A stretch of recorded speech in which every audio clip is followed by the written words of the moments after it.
નમસ્કાર દર્શક મિત્રો, હું જપન શાહ, કાનમ એક્સપ્રેસ ન્યૂઝમાં આપનું સ્વાગત છે. જોઈએ આજના મુખ્ય અને મહત્વના સમાચાર. વડોદરામાંથી આવી રહ્યા છે તાજેતરના સમાચાર. વડોદરાના વાંકાનેર ગામે ગ્રામ સભા દરમિયાન મચ્યો હોબાળો. મહિલા સરપંચ, તેમના પતિ અને ગ્રામજનો વચ્ચે બોલાચાલી. વિકાસના કામોને લઈ ગ્રામ સભામાં ગરમાગરમ ચર્ચા. મહિલા સરપંચના ઉગ્ર વર્તનનો ગ્રામજનોનો આક્ષેપ. ગ્રામજનોમાં રોષ. બેઠકનું વાતાવરણ બન્યું તંગ. કામકાજ અંગે પ્રશ્ન ઉઠતા મામલો ગરમાયો. ગ્રામ સભા દરમિયાન અવ્યવસ્થાના દ્રશ્યો સર્જાયા. વાંકાનેર ગામની ગ્રામ સભા બની ચર્ચાનો વિષય. ઘટનાને લઈને ગામમાં વિવિધ તર્ક વિતર્ક શરૂ. સાંભળો આ ઘટના અંગે ગ્રામજન સલીમ દિવાનનું શું કહેવું છે. હું વાંકાનેર ગામનો જાગૃત નાગરિક છું અને આજે 5/6/2026 રોજ ગ્રામ સભા યોજાયેલી. તેની અંદર હું મારા ગામના જે રજૂઆત કરવાની હોય તે અંગે હું ગ્રામ સભામાં જોડાયેલો અને મારી સાથે બીજા 70 થી 80 લોકો પણ જોડાયેલા.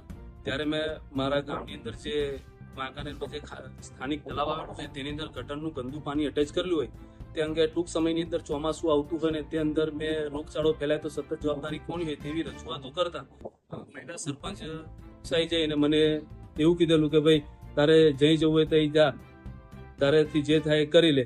અને મારી પર હાથ પણ ઉગાડેલો. મને એવું પણ કીધેલું કે તને ખોટા એટ્રોસિટીના કેસમાં ફસાવી દઈશું.